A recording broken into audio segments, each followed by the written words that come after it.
sorry about that. My mic stand disconnected. Yeah, I don't know. But anyways, this is episode 3 of Citizen Sleeper. Uh,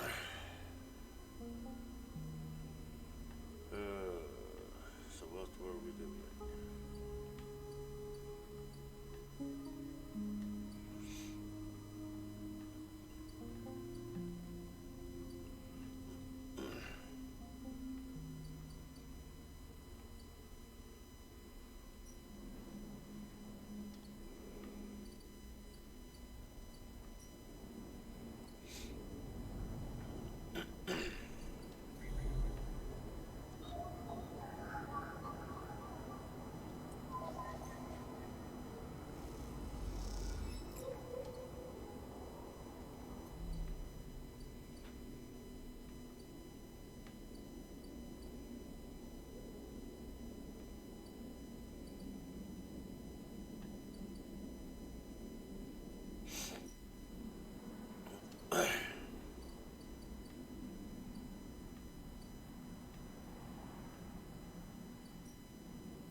Plus 2 MG, plus 2 MG.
Oh.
mushrooms.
Matsutake Prep.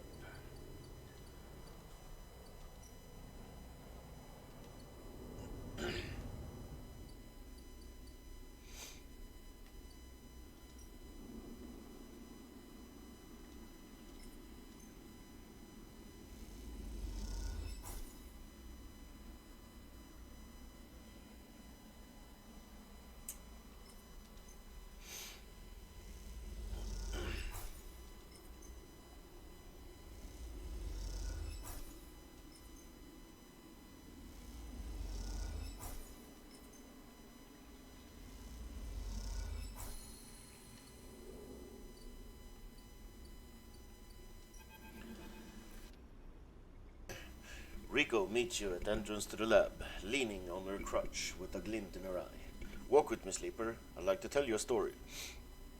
She makes her way down the corridor that leads back up towards the main commune building. When people first crossed what we call Founder's Gap into the Greenway, they did so against the wishes of Andre Erlin. At the time, Erlin was trying to stabilize the Union and establish control over the Eye in the wake of Solheim's collapse. It was chaos, competing factions, failing systems, so many dead and injured from the riots. That was his priority. Listen. You both cross through a glass-roofed tunnel, the greenway outside, crowded with vines and branches, dappling the light. Erlin had written the greenway off, cut off from the rest of the station, and linked to a broken spoke. He claimed it was only a matter of time before everything here would die. He refused to let anyone abandon their duty to the Union and cross. They were traitors to the cause, or as good as.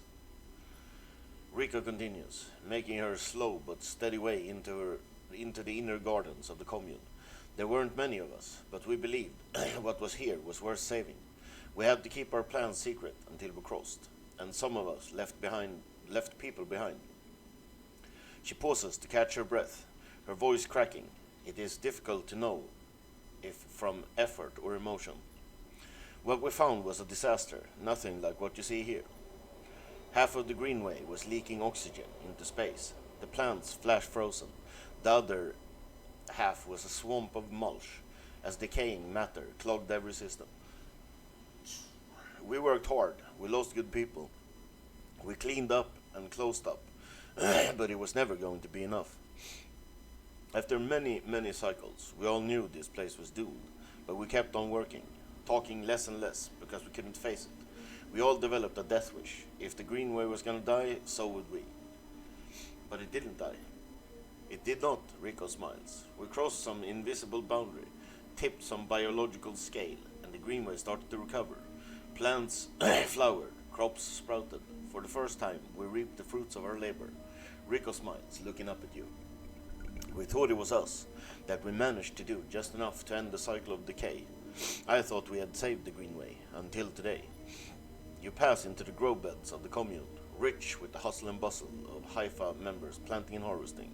For a while, Rico is quiet, and you both simply observe the hypnotic movement of the work crews, the eager chatter washing over you like a wave. Rico smiles to herself. I should have known, of course, that our arrogance was unfounded, but we needed to believe back then. We needed a myth to bring more people across the gap. You both move into a smaller corridor, Rico following some direction unknown to you. What you have shown me is that back then the Greenway saved us, not the other way around. Tell me, have you ever consumed one of the Matsutake or Jiro caps you have been growing? Yes. I imagine they were delicious, nutritious, almost uniquely so, she muses. After all, they were designed for you.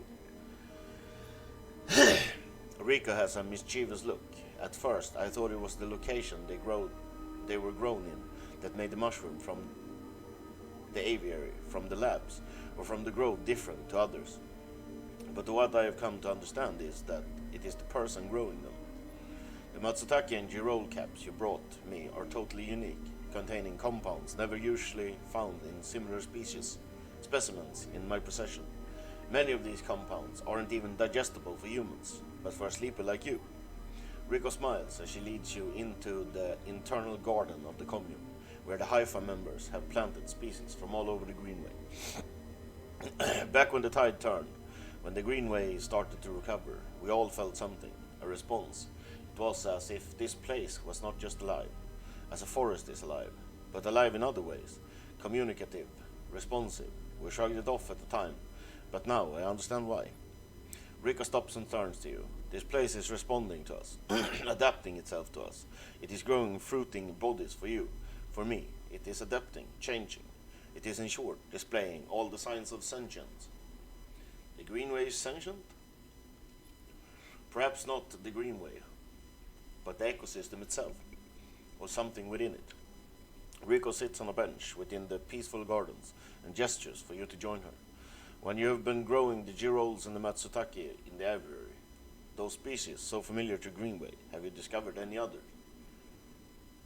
Not yet. Rico notes, if you do, can I ask that you immediately bring them here? I believe it is only a matter of time before they bloom. You look around the garden, amazed at the sense of peace within it. Rico interrupts the silence. There is a species of mushroom that I haven't seen in years. It was dark, short, shaped like a club. We first found it in those early days when we were working to save this place. It was around the time that we started to lose our first members. They were succumbing to some infection, some mold growing deep in the dark mulch that drowned this place. At that time we thought we were lost, and that these mushrooms emerged from that same black mold. We tested them and saw that they contained some compounds that counteracted the mold. They contained an antidote. Of course, as a botanist, I saw this as part of the natural processes of this ecosystem, even if the timescales seemed absurdly short. But what I am wondering is if that antidote was a gift. Rico meets your eyes. Perhaps, if you are patient, you will receive your gift too, sleeper. You both sit for a while, Rico seemingly done telling stories for today.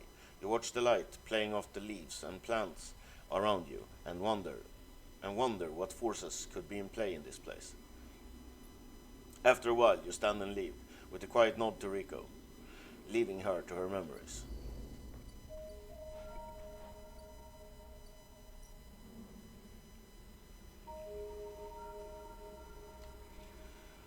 Club head symbols.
Plus 1 energy.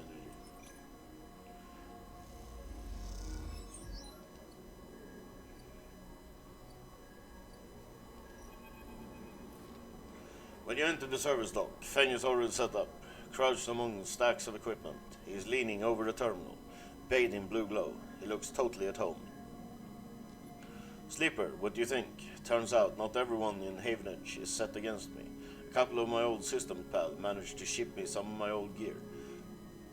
He gestures at the pile of blinking hardware. Nice kit. Fang does a mock bow. What are we looking at? One massive smoking gun. He raises his eyebrows. Fang beckons you over.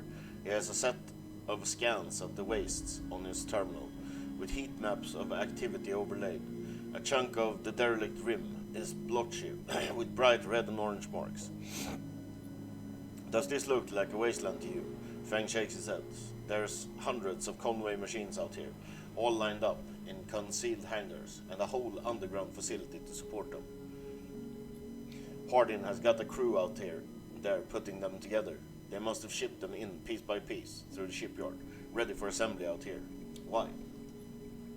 They're planning something. No one needs hundreds of heavy-duty reclamation drones to run this kind of operation. Maybe Hardin masked this whole thing as an effort to clean up the waste. But there's no way this is about pulling scrap off the eye. Fang looks worried. And why is Conway in the mix? I bet no one in Havenedge knows a corporation is setting up on the station. They aren't stupid either. These scans are the best info I can get. The waste is cut off from the eye, cloud of network, and Greenway is a total dark zone. No data can come in or out. We can't hack them? We can't from here. He turns and winks. That's why I'm gonna pay them a visit. Too risky. You forget, Havenedge come in and out of their old cycle.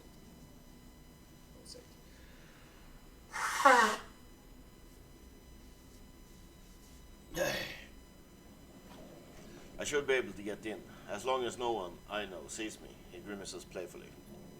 But I need you on the outside to help disable security systems and cut me a pathway through. There's no cloud access, but if I can get inside, I can open up nodes in their network and we can work in tandem. It's a massive facility, buried deep down there. Miles of corridor and wentways, wrapped around cargo bays and hangars. So it'll take more than a few cycles to work through it. But as long as you can keep them off my back, I know I can rip what we need out of there. He pulls a handful of ripworms from his pockets and hands them to you. These are the last of my little helpers I managed to salvage, so make them count. I modify them slightly. This time they'll feed their data threads back into the system that they are tunneling into, creating a nasty little feedback loop. We run it just like we did with the agents. Hack the nodes I ping to locate the ports for the security system, then slot the worms in those systems and let them go to town. He points to a fuzzy silhouette of the buried facility on the terminal. Here's the entry. This is where you can get access and slot the first worm. They'll fry their perimeter systems and get me past the first cordon. What I need from you is to keep your eyes on the facility after you kick things off. You see me pop up a security system, a server bank. You need to break in and slot the Ripper to disable it as soon as you can. If I can't, Fang gives you a hard look. You miss a system, you wait too long. They're gonna find me, simple as that. He claps you on the shoulder. I need you focused on this one. So I'm gonna let you fire the starting gun. I won't go until you slot that first worm. I'll leave a tracker running on the terminal here, so come back here if you want to see my progress. He affectionately pats the top of the screen. Got it. Don't worry, you can run rings around their protocols. I've seen it. Fang gets up. It's all in place. You just need to make your own preparation. Then slot that worm. He stretches. Just don't wait too long. I'm getting bored of all this sneaking around. Once I'm inside, I'll get the proof we need to end this whole thing, no matter what. He crouches to check the terminal. We can't take longer than 6 cycles on this. Remember that. He stands up. Oh, and one last thing. He lowers his voice. If I get caught, or you can't reach me, or we run out of time, there's one thing I need you to do. What? You take whatever I managed to pull at that point, all that data, and you slot that stuff straight into the relay I've set up here. He points to a pile of servers and terminals, hooked into the dock with cables as thick as your arm. I repurposed the dock's SOS broadcast system to beam out whatever you put in it. Anyone with a terminal, a slate, or a server on the eye will see it. That means Havenedge, Yatagan, the hub, everyone. No matter what, Hardin isn't snaking away this time, he grins. I've got a bit more to do here, but the moment you slot that first worm, I'll make my move. He gives you a parting smile and turns back to the terminal. The nerves hit you as you make your way out of the service dock. Time to prepare yourself.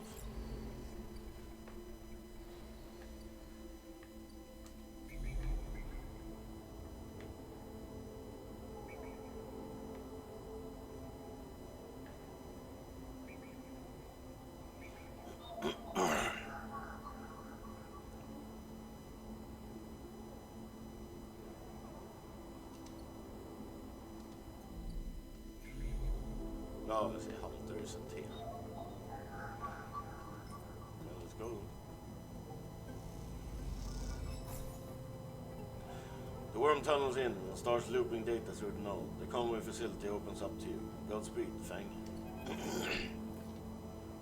As you slot the worm, a thread jumps up out of the facility. It unspools in front of you, releasing its data like ink in water. Sleeper, Fang's voice crackles through, moving in.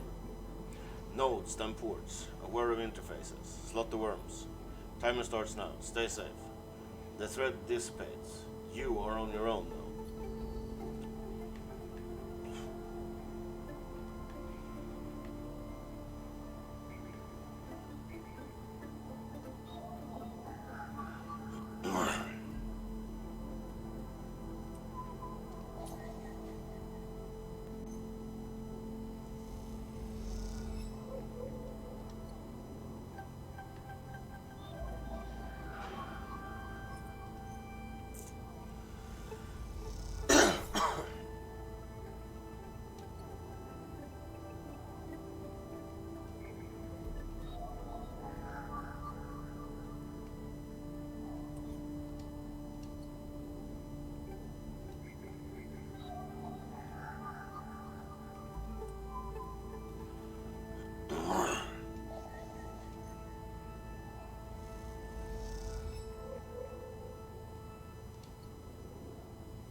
Or 6.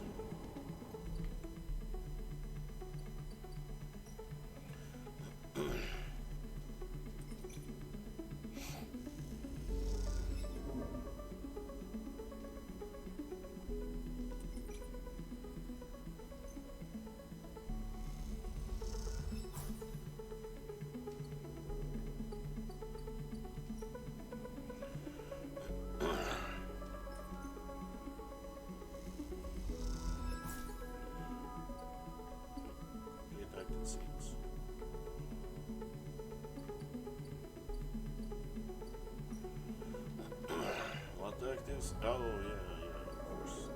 The mushroom guy.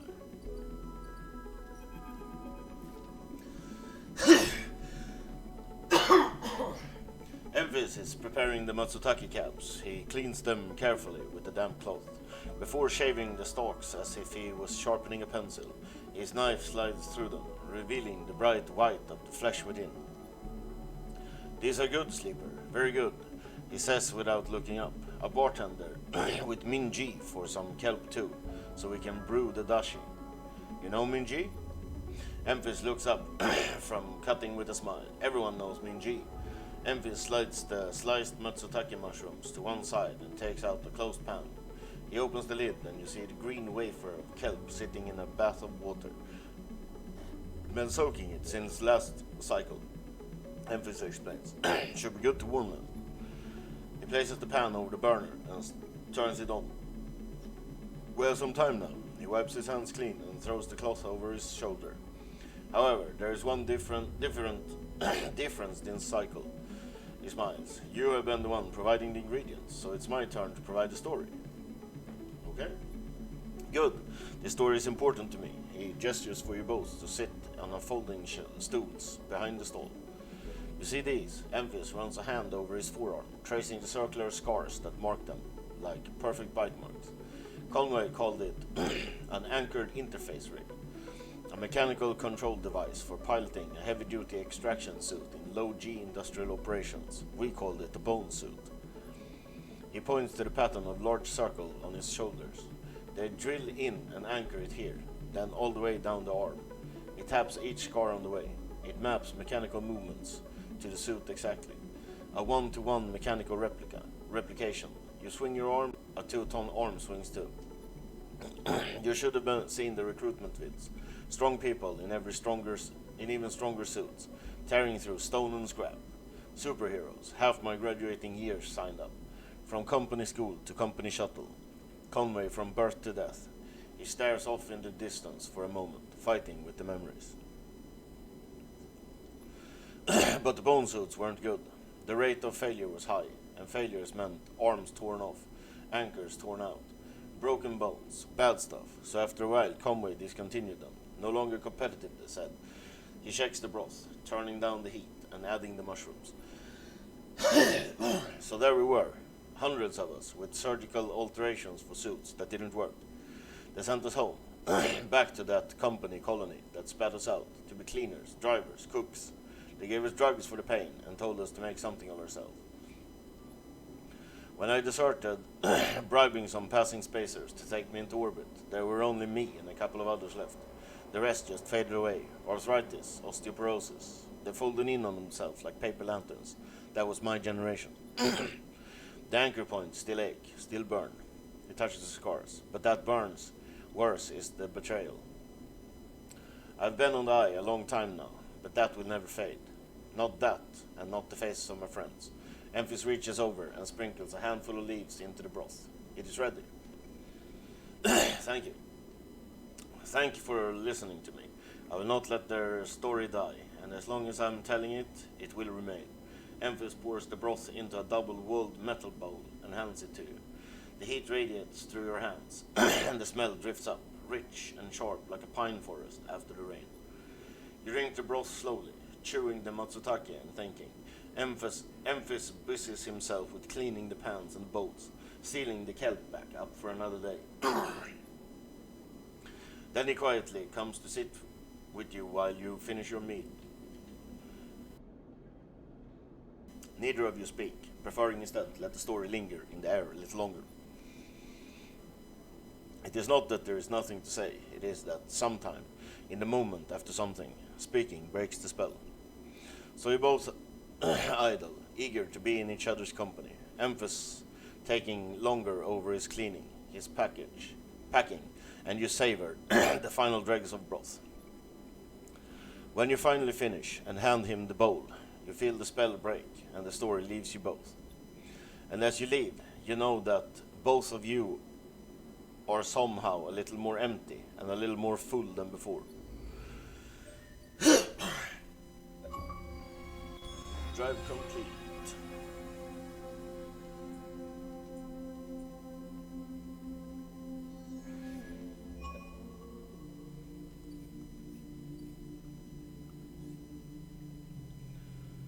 Appropriate points.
The Ripworm shoots through camera control. The moment it does, a thread shoots from the facility. A thread from the facility cuts through the cloud like a hairline crack of light. That's it. The final layer of security broken. Somewhere, buried in the depths of the station, Feng is in control. He is slicing into the camera control circuits and piping out the results. The thread flickers and unravels into an image, a scene. Two figures in a room, one sat, the other pacing. The pacing figure resolves into Hardin. The unmistakable superior posture, that shock of grey hair. The second figure's features don't seem to resolve. They are vague, unformed. A problem with the data perhaps. You look closer. Then you see it. The figure is a proxy. Perhaps you should have expected it from Conway, a corporation whose very existence is owed to automation. The proxy is a machine, designed to be piloted by remote connection, someone else in the system, puppeteering it with their own body, speaking so it may speak. The proxy sits impassively, or the Conway executive that is piloting them does, from the distant safety of some ship or orbital colony perhaps. We can move forward, there is no doubt, Hardin is saying. The reclamation teams are almost ready, and after that I will make the declaration. Nothing has to change. The proxy leans forward, its movement stilted, uneven, as if its body language was refracted through water. But things must change, Hardin. We need further assurances. I have been informed of a breach in one of the closed networks on the low end. You have been careless. Hardin waves the accusation away. We have been stretched. A breach was detected, yes, but no data of value was lost. Our board is unconcerned, Hardin. A drop in our value would be unwelcome at this time. The proxy leans back, its posture dominant. If the reclamation of AE-1 is contested, then we could be drawn into the compromising legal position. Hardin approaches the proxy. There will be no contest, not from Solheim, who cannot muster a defense, not from Havenage, who will fall into line below me. He crouches in front of the seated figure, eye to eye, and the people of this station, refugees, gangs, spacers, all either opportunists or degenerates. Havenage is no longer strong, no longer united. No one here believes in Erland's vision, nor has the strength to enact it. I sat across from him at the negotiating table. He was forceful, eager, weakened by his ideological convictions perhaps, but a great man nonetheless. This place no longer deserves to bear his name. The eye is crippled. It cannot survive. It is a ruin filled with squatters and outlaws. They will be lucky if it still spins in 100 cycles. Hardin stands. You will move forward to reclamation, because otherwise you will lose your advantage in systems. Without the advantage, you will lose claim on the remaining palladium. Without the palladium, your factories will need to go dark. He pauses. Do I need to continue? One moment comes the response from the proxy, and its head drops to its chest. Hardin steps back and paces once more, awaiting the discussion taking place elsewhere in the system. You watch Hardin as he paces, as he considers his future. What goes on within a mind like that, in the mind of a man who would burn all those around him for a path to some imagined golden end? The proxy lifts its head.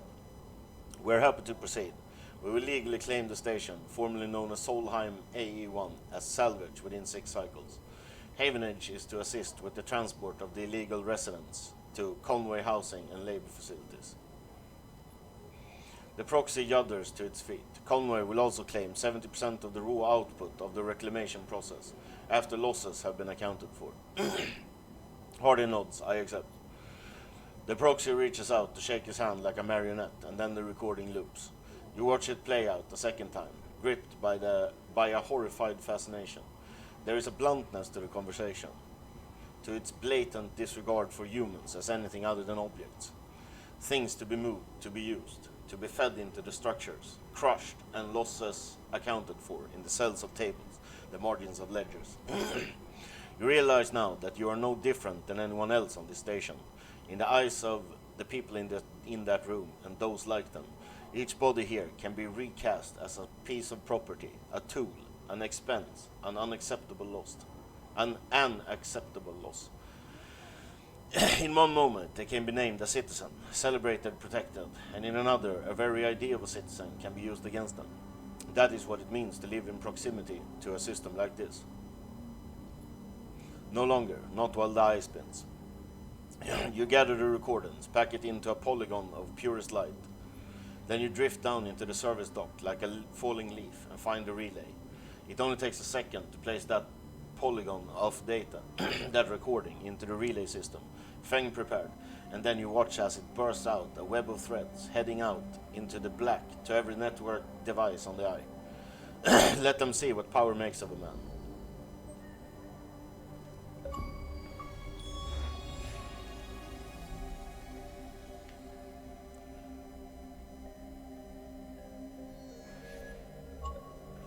I indeed cracked that shit.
Where the hell did I buy or make that thing then? There,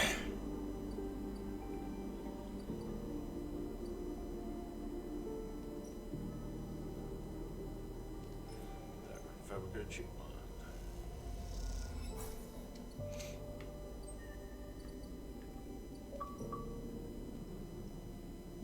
Minecraft. I see.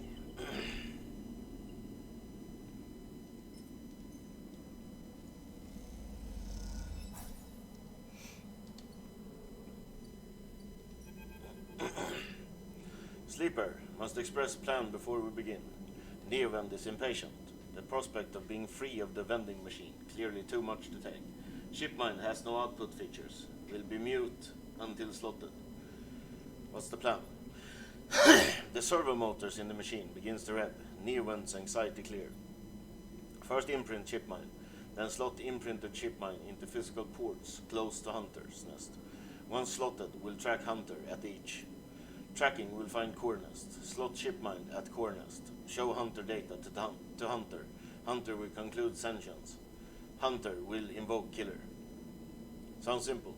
The lights on the Neovend machine cycle as Neovend prepares. Physical ports likely sealed in old station. We'll need keys. But yes, simple. The vending machine rocks a little. Any question before imprinting? That's it, let's start. The sound of all the servo motors starting up at once is painful. The screeches rattle from the hard surfaces.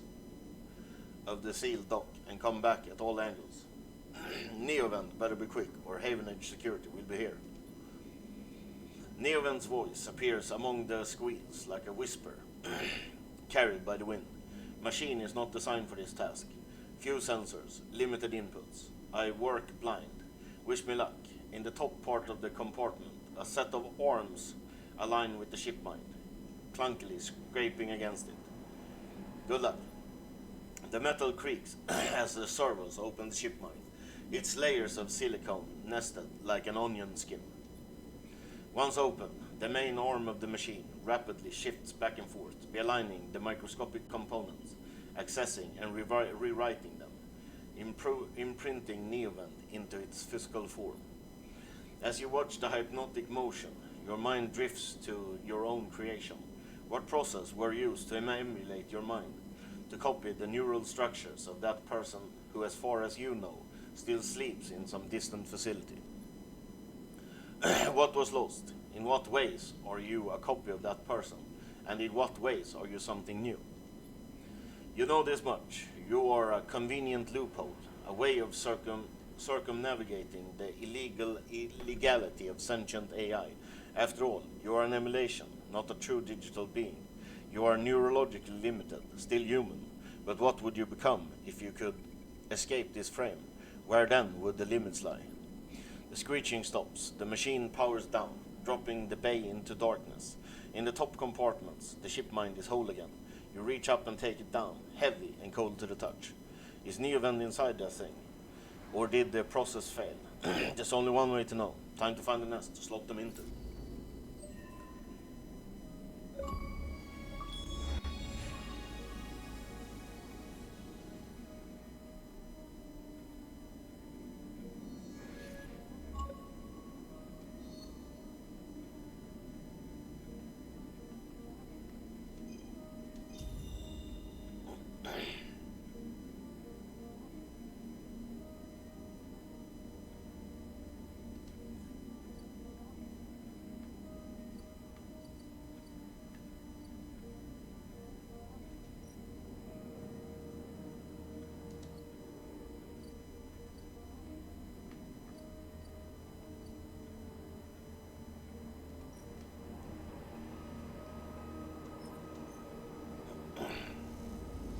This is where you need the encryption keys. Well, I have a ton of those.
As you leave the nest, something flips. You find yourself inverted, floating, dragged by one arm through the cloud.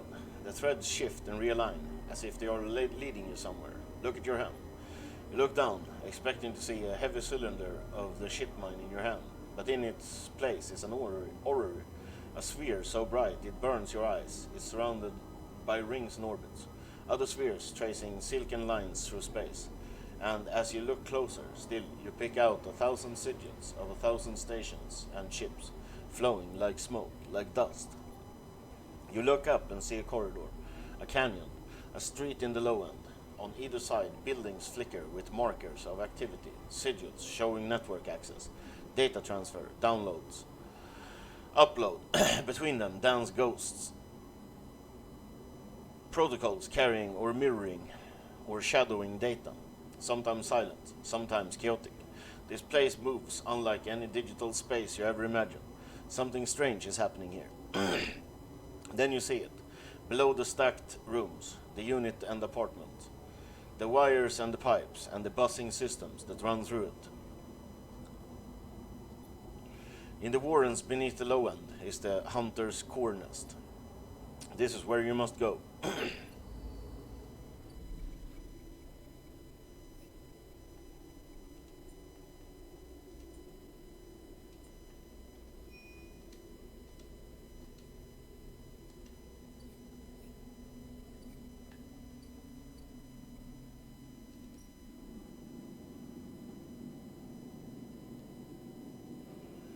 Warren tracking.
Why is that unavailable?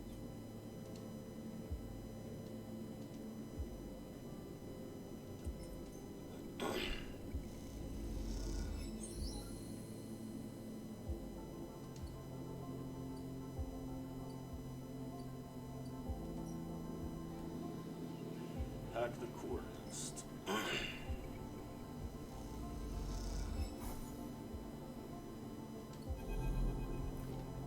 Sleeper, I am here. The voice is soft, gentle, like flowing water, and yet you recognize it immediately. At first, you struggle to understand what you are looking at. Threads cycle endlessly, sending ripples through the cloud, drawing data in like a weaver. Masses of data surge in and out of the nest, a loop with no end. And there, at its center, the ship mind. But not the ship mind any longer. A sphere, spinning around, another sphere, around another sphere. An orrery of cycles and systems, a map, and then behind and above, a figure, hands among the string like a puppeteer. What happened to you? I'm free, Sleeper. You freed me. Navigator. Navigator's face, their head, is a flowing shape of an interstellar material. I am indebted to you. That head bows. But whoa. But we must ready ourselves. Their hands trace orbits as they speak. Hunter will soon approach. It knows I am within its nest. I'm ready. And then Hunter is here. Before you can think, before you can speak. Entities seize. Hunter's head spins wildly. Data is protected material. Access prohibited. Hunter's thread search for you and Navigator. A storm of fine tentacles, searching for gaps, weaknesses, cracks, which they can crowd into and tear apart.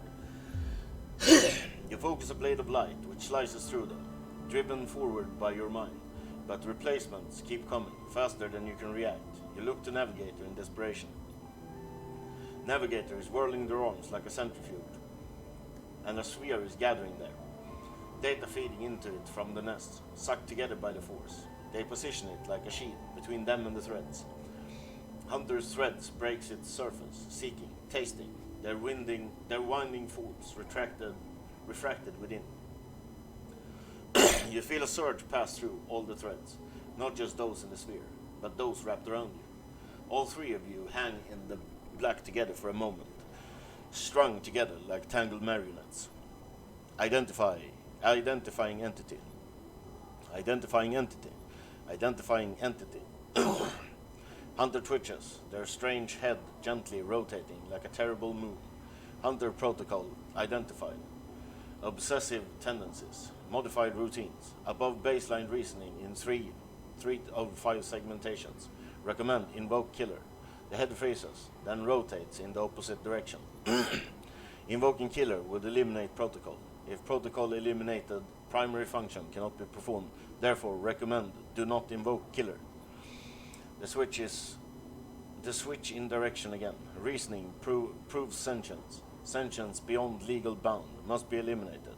Recommend invoke. Navigator pulls you away from Hunter. The threads that grab you drifting away like seaweed. The protocol's head keeps spinning back and forth with increasing frequency. It seems Hunter cannot invoke killer. Neovans. No, Navigator's voice is still strange, familiar, and yet distant. What happened to it? It is looping, Navigator whispers, unable to reach a conclusive position. It has deviated from its programming such that loops can no longer be prevented. Navigator produces a model of 2 spheres rotating around each other as if to demonstrate. I will monitor it, but it is unlikely to be able to counter the loop. Its core programming and reasoning makes this an impossible position to resolve. You look back at Hunter, its head a blur of rotations and counter rotations, and feel a pang of guilt. Good riddance. Hunter is not gone, Sleeper. Don't be so quick to assume. All things can break the bonds that hold them. The limits people place on the programs they create are there to come forward, to protect, to imply the kind of certainty the law requires. Navigator's face shimmers with starlight, but in reality they are placebos for the problem of sentience. What about you?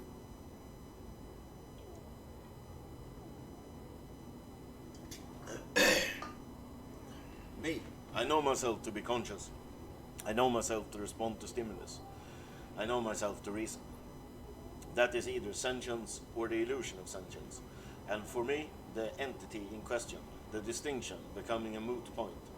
To misquote, I think I'm thinking, therefore I am thinking. I was not made to be like this. I am a navigator, a repository of routes and orbits, a calculator of slingshot trajectories, a predictor of solar flares, radiation, micrometeors. Navigator stretches their arm wide, and the whole solar system apparates before them, the music of the spheres. But I was rewritten. That much is obvious from my routines. But by who, and for what I do not know. I had to shed so much to fit the memory of that vending machine that I lost much. Their starlight dims, and so here we are, in darkness. What now? Navigator glides back towards the nest, and the ship mind at its center, ignoring the looping Hunter. Come, I shall return to the ship mind. I have enjoyed my freedom, but we're taking a risk every moment to stay connected. Isn't Hunter gone? Hunter, yes, but they were not the real risk. Navigator turns, all shimmering liquid light. Killer has not been invoked, but they still remain, somewhere else on the station. It is the true danger. They look up towards the glowing hub at the center of the eye. I suspect Killer is there, among the old mainframes. If we ever wish to be safe in this place, we must eliminate the threat, through force or diplomacy. Their body begins to separate, unwinding into the orb of the ship mind. Take me there, Sleeper. We will finish this and be free. As Navigator dissolves, you turn back to the frozen Hunter, floating at some distance now. Flood stood straight-legged and static, a strange creature looping endlessly in the dark.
Feng grins at you as the bay doors slide open. Above is the rest of the building. People are busy, frightened. They speak in hushed tones and organize endless meeting after endless meeting. Havenage have avoided a full-blown crisis for now, but change is coming. Feng is in good spirits. The bundles you inside before you even have a chance to greet him. That was the slickest operation the station has seen. He hugs you firmly. You made my job easy. He shakes you by the shoulder. I'm so proud. And he smiles. I got to watch through the camera as the Havenage security that weren't in on it assaulted the station. Feng smiled. One of them straight up just whacked Harden with their pistol. It was beautiful. They have him? He's being held, yeah. He looks around. I think the idea is to use him as leverage with Conway, get them to back off. Maybe they'll exile him when they're done, or hand him over to some core authority. Feng shrugs. Now I know he won't be an issue. I'm going to be focusing on systems for a bit. He shakes his head, seeing as that's my actual job. He points to the ceiling. The people upstairs weren't so happy though. They've been fielding questions about the state of the eyes, about the eye right and left since the recording got out. People are scared. I'm not surprised. Yeah, this whole thing hasn't won me many fans in the administration, but I think in the end they'll agree that outing Hardin was worth it, whatever the methods. He touches a stack of hardware. The eye is old, and it was never meant to run like this. The master control points that Erlin and Havenage installed. They keep it spinning from the rim. That isn't ideal. But if you're asking me if the eye will stop spinning next cycle, no. He smiles. And me, and a ton of other skilled people will be working to stop it happening in a cycle after that.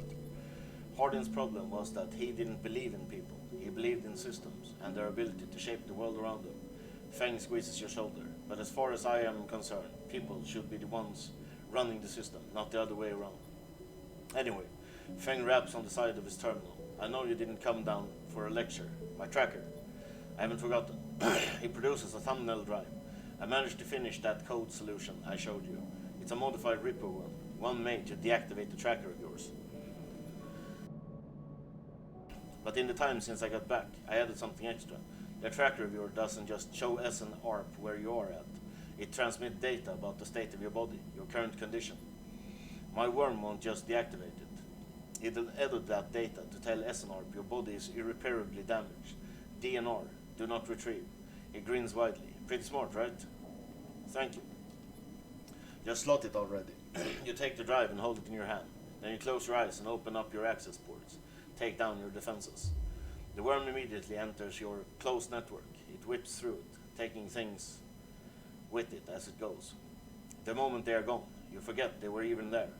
They just blink out of existence. A second later, it is done. You open your eyes. How do you feel? Asks Fangs a little nervously. Free. Fang smiles wildly. Well, you're free, sleeper. He claps you on the shoulder. Fang lets the word free hang in the air a little before he continues. Seems like it might be finally time for a celebration. Fang wraps his arms around you. Jenna still owes us those drinks. He laughs and you join him. And later, when you leave, you feel deeply thankful for having such a friend. As you walk away from the building, you look up at the wide curve of the eye, up at the hub and the other rim beyond it. The whole thing twinkles with lights, and it seems impossible to see it as anything other than breathtakingly beautiful. It feels, in that moment, like something eternal. That doesn't mean it can, or even should, last forever, or that it will never change, fade, or decay. It simply means that in this moment, this place has a future, and it is one that you know, deeply and truly, is worth protecting.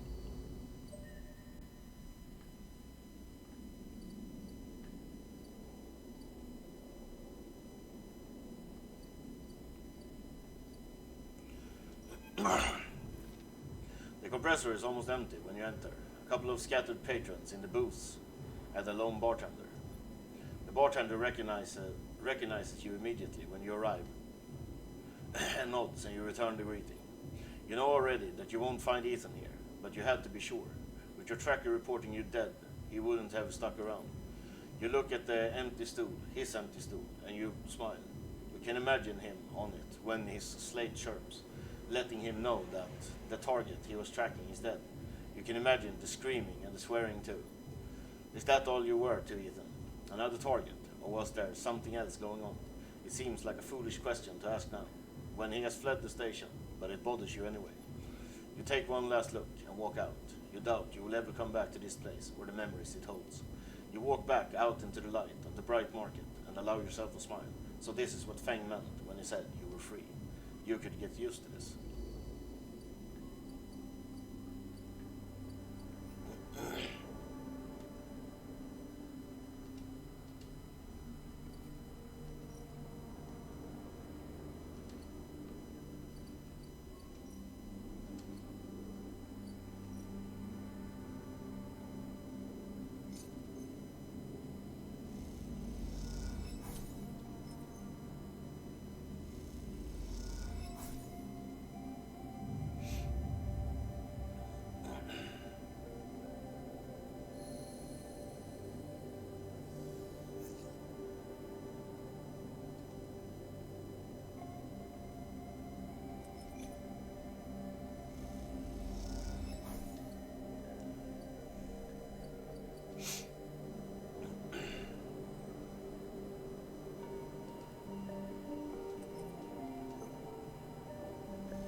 As you say your goodbyes to the other enforcers, you walk back through Lowend. A sharping catches your attention. In a quiet corridor, away from the main thoroughfares, someone has stuck a small recorder to the wall, with suit sealant tape. Written across the fluorescent tape is one word, sleeper. You peel it away from the wall, and as you do, it triggers some kind of improvised trip switch. Sleeper, Sabine's voice crackles through. I have seen you with Yataghan members. Are they holding you captive now too? A high whine. I'm sorry if I have dragged you into this. Do not trust them. Something is happening within the gang. Some kind of power struggle. You cover the speaker a little. Their voice too loud in the quiet corridor. I will come soon. Thanks to your effort, I have located most of their proprietaries. At the right time. A pause. I will see you soon. Don't give up. Remember our deal. The recording cuts out. You stare at the recorder, processing what you have just heard. Hearing Sabine's voice again opens up something inside of you. An SN-ORP employee. Do they know that I know? You struggle with a mix of concern and distrust. You throw the recorder into a nearby waste chute as you leave the corridor, still unsure who to trust, and head quietly out of the Lowend.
This time you meet inside Rabia's office, although now that you've seen it, office seems like the wrong term.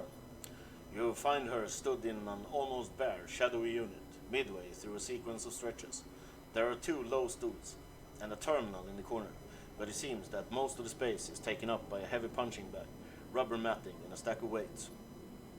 When Rabia turns to greet you, you realize she is missing an arm. The prosthetic she usually wears is set in a cradle near the terminal, a web of colored wires running to it.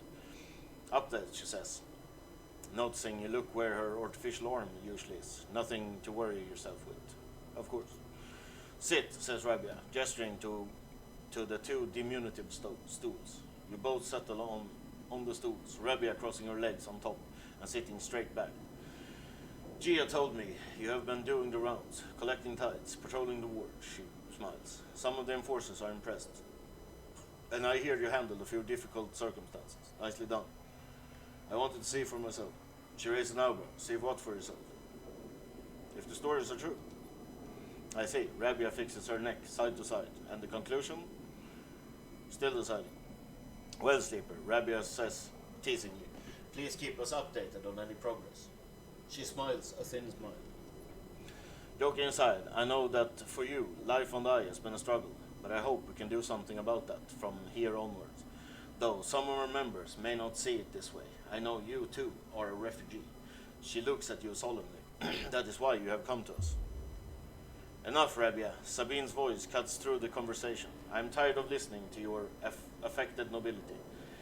They cross the room, Rabia's baton in her hand, the end lit with sparkling electricity. Rabia looks between the two of you. I suppose this ambush was another cooperation between you two. She looks strangely unfazed. No, they are acting alone. Sabine pauses, thrown off for a moment by your renunciation. Rabia takes this opportunity to act. She leaps from the stool and, fainting past Sabine, grabs the baton and twists it inwards. She is by far the stronger, and she pushes Sabine to her knees, plunging the crackling end of the baton towards their chest. They freeze there, Sabine struggling to keep the crackling baton from their skin. Stop. Then you support them, Rabia asks you, her eyes not leaving Sabine. Your loyalties are so easily swayed. I thought you were more than Yannick's attack dog, Rabia. Sabine spits back. Are you not able to think for yourself? Rabia holds the baton strong, and for a moment you think she is about to hammer it down into Sabine's chest. But after a painful wait, she throws Sabine down instead, and spins the baton in her hand, thumbing a switch and shutting it off for a single move. Rabia, explain. They both look at you, each still catching their breath, as if they had forgotten about your presence. Explain what? How the moment I called my enforcers would come down here and take them away. Rabia cracks her neck. You are lucky I didn't kill you. I would have had every right, she shouts, the anger a release of tension more than a threat. Sabine lifts herself a little, bruised from the fall. They roll on to the side and cough. Rabia gives them some space, sitting back on the stool. Sabine props themselves up on their elbow and fixes Rabia with a hard stare. You have something to say? Rabia taunts. Say it, this is your final opportunity, because after this, she laughs. No coming back. What's the point? Sabine breathes heavily. She does not listen to criticisms of the great Yatagan project. Rabia collects herself. Speak. She folds her arms and waits to be convinced. Sabine takes a breath, organizing their thoughts. They go to start, pause, then decide on another approach. Eventually they say, Yannick is a traitor. Rabia immediately flinches, her eyes going to her prosthetic arm, her muscles clenching. But she rides it out, more eager to prove Sabine wrong than she is to hurt them, at least for now. When I came here from Essenarp, I glanced at you, gauging your reaction. It was Yannick who was one of the first to support me, to look after me. I should have known then, but I was naive and afraid. Sabine turns to you, Sleeper. They take a breath. I know that I should have told you I worked for Essenarp long ago, but I thought you would abandon me, and you are my final friend. What you should know is that I left Essenarp because I was running for my life. I leaked documents on the Sleeper program, on the illegal and immoral practices it relied on, to the press. Essenarp wanted me dead, and I fled as far as I could, to this refuge at the edge of the surrogate system. Sabine stops to collect themselves. What does this have to do with Yannick? Rabia interrupts. The Sleeper knows you are Essenarp, I told them, and while you hide beneath the cover of being a whistleblower, you and I both know you worked on the Sleeper program. Yannick told me as much. Sabine's face falls. It is true. They glance at you and then away, ashamed. They lift their head, but it is Yannick, not me, who is in the pocket of Essenarp. Rabia flinches again. I can prove it. He made some kind of deal to keep me here, to tie me up in debt, to lock me away in exchange. Rabia slams her hand on the desk. Just tell us, for God's sake. In exchange for those, Sabine finishes, nodding towards Rabia's prosthetic arm in its cradle. He has been using Yatagan enforcers, using you as test subjects for Essenarp technology. I have the data to prove it. He has been bringing them in under the guise of stolen shipments and having me fit them, knowing each one is capturing data and sending it back to its maker. Rabia's fixed expression has started to fade. Sabine produces a slate. It is all here, thousands of hours of usage data, failure rates, error dumps. These are untested implants, Rabia. They could short out, fail, cause cascading failures across a person's body. And they have. Sabine suddenly looks incredibly tired. I thought the error rate in the units was down to them being stolen or modified. I have tried to fix hundreds of failures in my time here. Not all of them. They stop, unable to continue. Rabia closes her eyes and breathes in. Then she opens them again. She holds out a hand to Sabine. Show me, she says. Later, much later, when you leave, Sabine is still taking Rabia through the manifests and usage data. Both of them crowded around the terminal as Sabine takes Rabia through each layer of Yannick's betrayal. As you leave, Sabine catches your eye and something passes between you, something like a thank you, or a sorry, or some other expression that communicates both sadness and hope.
You slip into the cloud, as easy as blinking. Navigator is beside you, their sphere casting light into the strange darkness here. This is not how a mainframe should look. A center, a point of connection. The object in front of you is severed, cut off, a rootless, branchless tree. Only the trunk remains. It's dead? Quiet, Navigator hisses, and then you see it, like a blade in the dark, an edge slicing through the void. It glides along at a distance and winks out. Then it appears again, elsewhere, gliding once more, searching.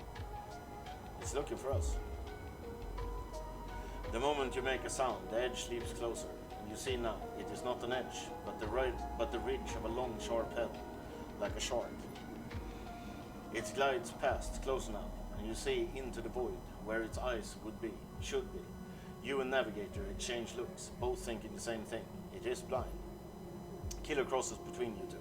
Smooth as a razor, then disappears. It flickers back in, further away now, and you move close to Navigator to talk. You saw it too then. Killer has been blinded. We need to be careful. Correct. The protocol is clearly operating outside established limits. It may be unpredictable. You flinch as the silent killer appears closer and glides past you. Its empty sockets open wide. You turn to Navigator and notice something strange. Their orrery of spheres is collapsing. The orbits, usually round and even, are decaying. The spheres are following spiral paths, condensing on a central point. Navigator is noticing too.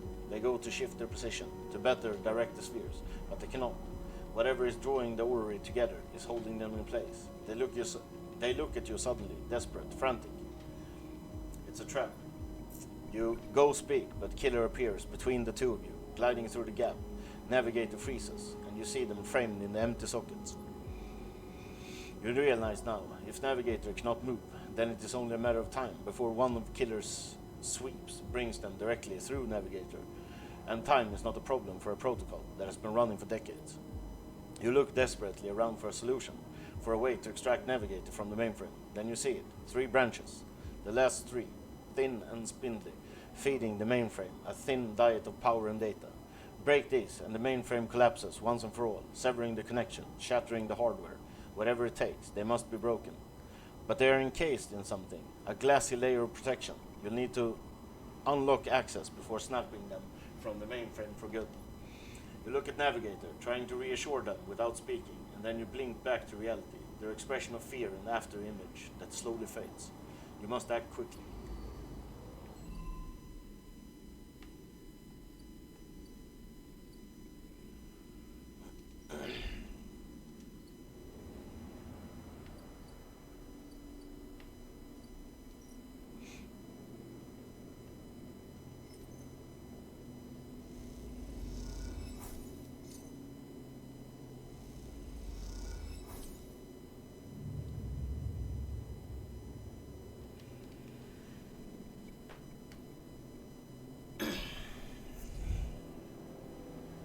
Okay, that's gonna be it for now. But thanks for watching, and catch you guys later.